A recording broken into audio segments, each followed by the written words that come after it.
petit vulgaire, petit vulgaire. Marine va où sont tes explications sont vraiment super. Petit vulgaire. Salut les petits potes. Aujourd'hui, on va enfin parler d'un truc hyper intéressant. Ah bon ? Non, parce que depuis le début de Petit Vulgaire, moi je fais la maline, je suis là, oui, je vais vous expliquer la reproduction du corps humain dans le champ magnétique de la latitude des atomes. Et on s'ennuie. Ok. Mais aujourd'hui, on va parler des proutes.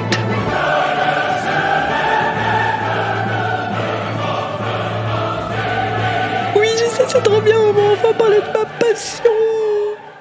Oh la honte. On va parler de ça, de ça, de ça, ou encore de ça. Et même de ça. Je suis trop contente. Trop cool. Alors en vrai, moi je m'y connaissais un peu en prout, on va pas se mentir, c'était un peu ma spécialité, mais je connaissais pas l'histoire du prout. Du coup, pour le savoir, j'ai regardé sur internet et je vais t'expliquer ce que j'ai compris.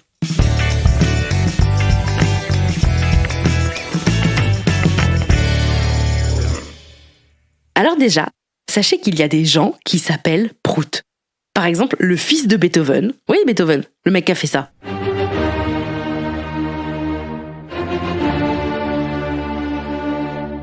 Et ben en vrai, il a appelé son fils Prout. Non. Je vous assure, c'est vrai. Ça veut donc dire qu'il a fait ça. Mais aussi ça.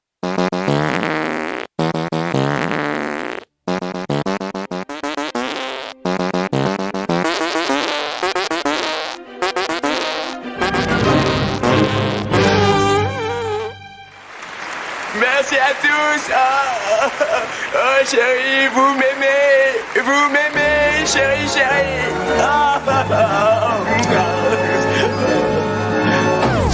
Je vous assure que c'est vrai.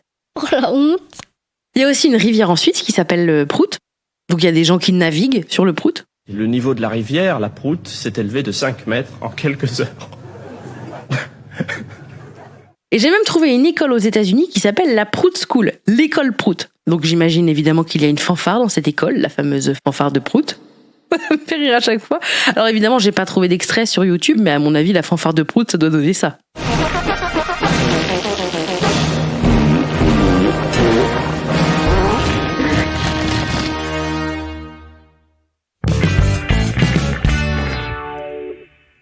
Alors un prout, c'est quoi ? Bon déjà, c'est un mot rigolo pour dire un paix. Alors pas la lettre P, hein, un paix, P-E-T.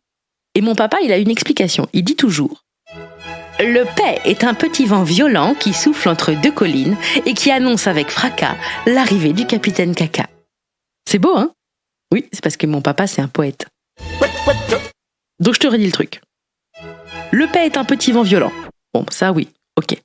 Qui souffle entre deux collines. Bon bah ça c'est les fesses. Et qui annonce avec fracas, donc j'avoue il y a du fracas, hein, c'est assez explosif les proutes, l'arrivée du capitaine Caca. Bon là j'explique pas, vous avez compris. En gros, tous les jours, on mange des trucs pour nous donner de l'énergie. Pour récupérer l'énergie dans les trucs qu'on mange, notre corps fait un truc super qu'on appelle la digestion. En gros, ça consiste à manger pour extraire de ce que l'on mange tout ce dont on a besoin pour vivre et ça va transformer tout ce dont on ne se sert pas en caca. Bon. Dans ce processus, ce qu'on a mangé est attaqué dans notre corps par des bactéries. C'est quoi ça ? Je les connais pas ?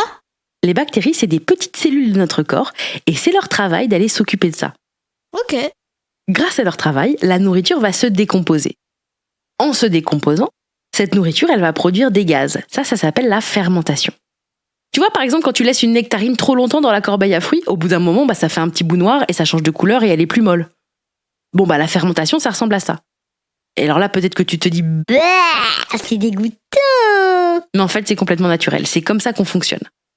Sauf que nous, en plus, c'est comme si nos fruits qui deviennent marrons, à l'intérieur de nous, ils produisent des gaz dans notre ventre. D'ailleurs, en fonction de ce qu'on mange, on produit plus ou moins de gaz. Par exemple, la viande rouge, ça fait avoir beaucoup plus de gaz que, je sais pas moi, une pastèque. Ce gaz, qui est dans notre corps, il est composé de plusieurs trucs. C'est un mélange de l'air qu'on respire ou qui se dégage des aliments, de la fermentation des matières décomposées, donc en gros il y a du méthane, du dioxyde de carbone, de l'hydrogène ainsi que plein d'autres gaz, Et d'ailleurs, il faut savoir que la plupart de ces gaz n'ont pas d'odeur. Ah ouais.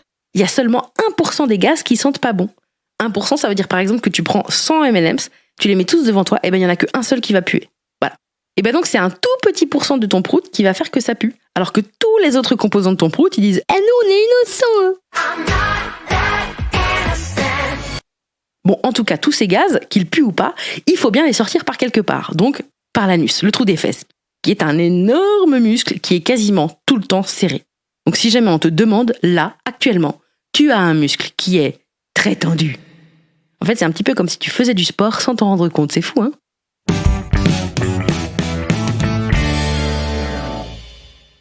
Mais maintenant, il s'agit de répondre à une question essentielle. Qui pète ? Eh ben, je vais te répondre tout simplement. Tout le monde. Tout le monde pète. Tu vois ta maîtresse de CP ? Elle pète. Ta mamie ? Elle pète. La personne dont tu es amoureux ou amoureuse ? Elle pète. Emmanuel Macron ? Il pète. Manu, il pète tout le temps. C'est un gros péteur, Manu. Hein. Nico Saliagas ? Énorme péteur. Slimane Evita ? Attends, des fois, il pète en chœur. Ça fait une très jolie harmonie. Mais il pète. Ah. Moi, quand j'étais petite, ma tata, elle me disait « Moi, mais je ne pète jamais ». Et moi, je la croyais. Mais c'est faux. Tout le monde pète, même ma tata. Alors, parfois, on pète, mais ça s'entend pas. Il y a un mot technique pour ça. Ça s'appelle une vesse. Alors, c'est presque le mot fesse, mais là, c'est juste vesse. Parfois aussi, on pète, mais ça sent pas. Alors là, j'ai pas trouvé de mot pour ça. Mais en revanche, je sais que quand on pète et que ça sent pas, mon papa, il dit que ça sert à rien de péter du coup. Mais j'avoue que c'est quand même bien pratique. Bon, en tout cas, si péter ça fait du bruit, c'est pas parce que ça explose. C'est à cause de la pression de l'air qu'il y a à la sortie du prout. J'ai lu dans Le Journal des Femmes, qui est une sorte de blog sur Internet, eh bien j'ai lu que, je cite, « Si la pression de l'air à la sortie est très faible, le pet sera silencieux. Quand on pète, la peau autour de l'anus vibre, ce qui fait vibrer l'air et produit donc un son. Ce son peut être plus ou moins grave. En fait, plus les muscles de l'anus sont tendus, plus l'anus vibre vite et plus le son produit est aigu. Donc en gros, si tu fais un petit prout très aigu comme ça, c'est parce que tu avais bien serré tes muscles. Par contre, si tu fais un gros prout comme ça, c'est que là, tu avais détendu tes muscles. Voilà. Vous êtes parfaitement détendu. Détendu. Vous êtes détendu. Donc quand on te dit « Ah, t'as pété ou quoi ?» tu peux répondre « Je préfère dire que mon anus a vibré. Merci. » Ça fera chic. Mais combien de fois on pète par jour ? Eh ben, ça dépend des gens. Chaque jour, l'humain pète entre 11 fois et 25 fois en moyenne. Mais ça peut être plus et puis ça peut être moins. C'est le principe de la moyenne. Et parfois, on entend un prout, mais ça sent pas tout de suite. Mais ça, c'est parce que le pet voyage à une vitesse moyenne de 11 km/h. Donc, quand tu prends le TGV, sache que tu vas 2090 fois plus vite qu'un prout. Donc, ça sent après. Parce que le prout, il prend son temps d'arriver jusqu'à ton nez. Ça craint. Alors, autre question, très importante, à quoi ça sert de péter ? Eh ben déjà, ça sert que c'est rigolo. C'est rigolo. Ça suffit. Mais aussi, c'est très important parce que ça veut dire que ton organisme, ton corps, fonctionne bien. C'est très naturel de péter, de lâcher une petite caisse, de claquer une petite braise. De soulever une fesse, de dégazer, de marcher sur une grenouille, de défalquer, de souffler la tramontane, de louffer, d'activer les propulseurs, d'ouvrir les vannes, de se faire siffler l'embouchure. Merci Romain. Oh, de rien, si je peux rendre service. En plus, c'est pour la bonne cause. Ok. Si tu ne pètes pas, c'est que quelque chose ne va pas et il faut aller voir un médecin. Si tu pètes énormément aussi. Et puis après, il y a des gens qui n'aiment pas trop péter en public. Moi, par exemple, j'aime pas trop. Mais c'est normal, on apprend à se tenir. Imagine la tête de ton parent si tu pétais devant tout le monde en plein pendant la kermesse.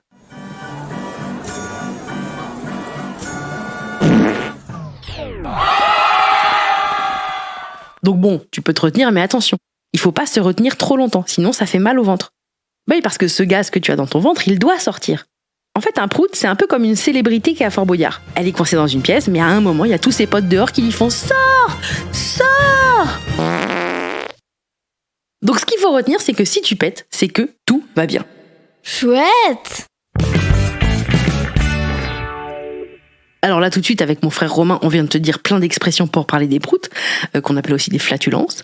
Mais moi, je préfère dire des flatus, des perlouses et des vins. Moi, ma préférée, ça reste les proutes. Et si ça s'appelle les proutes, c'est parce qu'il y avait un scientifique qui travaillait sur le sujet des pets. Et ce monsieur, il s'appelait Monsieur William Prout. Hein? Et c'est resté. Le prout est même devenu une unité de mesure qu'on n'utilise plus et qui d'ailleurs ne mesurait pas du tout les proutes, mais bon, il avait donné son nom à ça.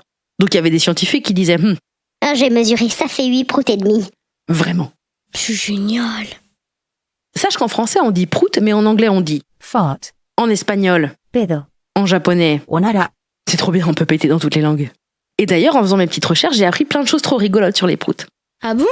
Et ben par exemple, la température moyenne d'un pet, c'est de 37 degrés, comme l'intérieur du corps. Ah bah ça, je savais pas. Autre truc, c'est qu'il y a un monsieur anglais qui s'appelle Bernard Clemens. Et ben il a remporté le record du pet le plus long qui a duré. Attends, je te fais un quiz. Réponse A, 30 secondes. Réponse B, 1 minute 12. Réponse C, 2 minutes 42. Ou réponse D, 8 minutes 02. Alors, selon toi, c'est 30 secondes, 1 minute 12, 2,42 ou 8 minutes 02. Réponse A, B, C ou D. Et la bonne réponse, c'est la réponse C.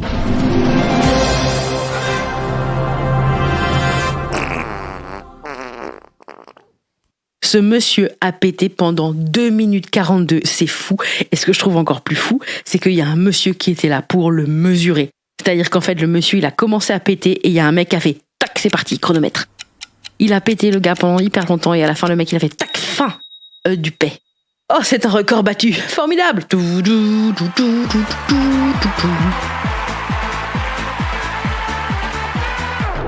J'en ai parlé avec une de mes copines, elle m'a dit qu'elle, son record, c'était 17 secondes. C'est long, 17 secondes. Ah. Pour terminer, sachez qu'en Chine, il existe un métier incroyable. C'est le métier de renifleur de paix. C'est un vrai métier. Ils sont super bien payés, en fait, les renifleurs de paix. Leur travail, c'est de sentir les paix et de deviner la maladie des gens. Voilà, c'est payé en moyenne 50 000 $ par mois. C'est beaucoup, beaucoup, beaucoup d'argent quand même pour sentir des proutes. Peut-être que si jamais tu croises un conseiller d'orientation, tu pourras lui parler de ce métier. Oh la honte. En tout cas, voilà. Ça, c'était les proutes, mais un petit vulgaire. J'espère que ça t'a plu. Moi, j'ai adoré. Cet épisode de Petit Vulgaire a été écrit beaucoup par Quentin Thiriot et un peu par moi. Je m'appelle Marine Baousson. Il a été monté par Marine Quinson, mixé et mis en musique par mon petit frère Romain Baousson. Ça a été produit par Marine Baousson, c'est toujours moi, pour Studio Brune.